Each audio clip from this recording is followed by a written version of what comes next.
Hi friends, welcome to Veena ರಚಿ ಲಾಕ್ಸ್. ಇವತ್ತು ವಾಂಗಿಬಾತ್ ಹೇಗೆ ಮಾಡೋದು ಅಂದ್ಬಿಟ್ಟು ನೋಡೋಣ ಫ್ರೆಂಡ್ಸ್. ಈಗ ಗೊಜ್ಜಿಗೆ ಪ್ರಿಪೇರ್ ಮಾಡ್ಕೊಳ್ಳೋಣ.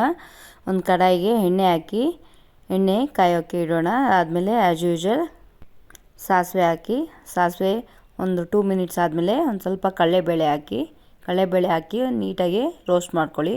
ಒಂದು 2 ಮಿನಿಟ್ಸು ನೀಟಾಗಿ ರೋಸ್ಟ್ ಮಾಡ್ಕೊಳ್ಳಿ. ಅದಾದಮೇಲೆ ಈರುಳ್ಳಿ, ಕರ್ಬೇವಿನ ಸೊಪ್ಪು ಹಾಕಿ ನೀಟಾಗಿ ರೋಸ್ಟ್ ಮಾಡ್ಕೊಳ್ಳಿ ಫ್ರೆಂಡ್ಸ್.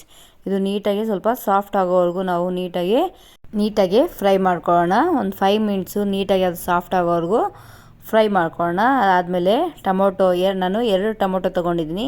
2 ಟೊಮೊಟೊ ತೊಗೊಂಡು ನೀಟಾಗಿ ಚಿಕ್ಕದಾಗಿ ಕಟ್ ಮಾಡಿಕೊಂಡು ಅದನ್ನು ಹಾಕ್ಕೊತಾ ಇದ್ದೀನಿ. ಅದಾದಮೇಲೆ ಅದು ನೀಟಾಗಿ ಸಾಫ್ಟ್ ಆದಮೇಲೆ ನಾವು ಬದನೆಕಾಯಿ ಏನು ಕಟ್ ಮಾಡಿ ಇಟ್ಕೊಂಡಿದ್ರು ಅದನ್ನು ನೀಟಾಗಿ ತೊಳ್ಕೊಂಡು ಅದಕ್ಕೆ ಹಾಕ್ಕೊಳ್ಳೋಣ ಫ್ರೆಂಡ್ಸ್. ನೋಡಿ, ಈ ಥರ ನೀಟಾಗಿ ತೊಳ್ಕೊಂಡು ಅದಕ್ಕೆ ಹಾಕ್ಕೊಳ್ಳೋಣ. ನೀಟಾಗಿ ಮಿಕ್ಸ್ ಮಾಡಿಕೊಂಡು ಒಂದು 10 ಮಿನಿಟ್ಸು ಲಿಡ್ ಕ್ಲೋಸ್ ಮಾಡಿಕೊಂಡು ಲೋ ಫ್ಲೇಮಲ್ಲೇ ನೀಟಾಗಿ ಬದನೆಕಾಯಿ ಎಲ್ಲ ಬೇಯಬೇಕಲ್ವ, ನೀಟಾಗಿ ಬೇಯೋವರೆಗೂ ಬಿಡೋಣ ಫ್ರೆಂಡ್ಸ್. ಅದು ನೀಟಾಗಿ ಸಾಫ್ಟ್ ಆಗಬೇಕು. ನೀಟಾಗಿ ಬೆಂದಮೇಲೆ ನಾವು ಈಗ ನೋಡಿ ನೀಟಾಗಿ ಬೆಂದಿದೆ.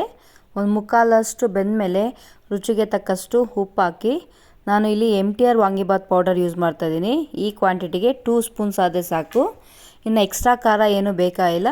ಇದನ್ನು 2 ಸ್ಪೂನ್ಸ್ ಹಾಕಿ ನೀಟಾಗಿ ಮಿಕ್ಸ್ ಮಾಡಿಕೊಂಡ್ರು ಒಂದು 5 ಮಿನಿಟ್ಸು ನೀಟಾಗಿ ಹಂಗೆ ಬೇಯಿಸ್ಕೊಡೋಣ. ನೋಡಿ, ನೀಟಾಗಿ ಲಿಡ್ ಕ್ಲೋಸ್ ಮಾಡಿಕೊಂಡು ಒಂದು 5 ಮಿನಿಟ್ಸು ನೀಟಾಗಿ ಲೋ ಫ್ಲೇಮಲ್ಲೇ ಅದನ್ನು ನೀಟಾಗಿ ರೋಸ್ಟ್ ಮಾಡಿಕೊಂಡ್ರೆ ನಮಗೆ ವಾಂಗಿಬಾತ್ ಗೊಜ್ಜು ರೆಡಿ ಆಗುತ್ತೆ. ಲಾಸ್ಟಲ್ಲಿ ಕೊತ್ತಂಬರಿನ ಗಾರ್ನಿಷ್ ಮಾಡಿಕೊಂಡ್ರೆ ನಮಗೆ ಗೊಜ್ಜು ರೆಡಿ ಆಗುತ್ತೆ. ಇದಕ್ಕೆ ನಾವು ಸಪ್ರೇಟಾಗಿ ಅನ್ನ ಮಾಡ್ಕೊಂಡಿರ್ತೀರಲ್ವ, ಈಗ ನೋಡಿ ನೀಟಾಗಿ ಅನ್ನ ತೊಗೊಂಡು ಇದಕ್ಕೆ ಸ್ವಲ್ಪ ಉದ್ದುದ್ದಾಗಿ ಅನ್ನ ಮಾಡ್ಕೋಬೇಕು. ಮಿಕ್ಸ್ ಮಾಡಿಕೊಂಡ್ರೆ ನಮಗೆ ವಾಂಗಿಬಾತ್ ರೆಡಿ ಆಗುತ್ತೆ. ನೀವು ಒಂದ್ಸಲಿ ಈ ಥರ ಟ್ರೈ ಮಾಡಿ ಹೇಗೆ ಬಂತು ಅಂದ್ಬಿಟ್ಟು ಕಮೆಂಟ್ ಬಾಕ್ಸಲ್ಲಿ ಮೆನ್ಷನ್ ಮಾಡಿ. ನಮ್ಮ ಚಾನಲ್ನ ಸಬ್ಸ್ಕ್ರೈಬ್ ಮಾಡಿಲ್ಲ ಅಂದರೆ ಸಬ್ಸ್ಕ್ರೈಬ್ ಮಾಡಿ. ವೀಣಾ ರಚಿ ಲಾಕ್ಸ್. Bye friends.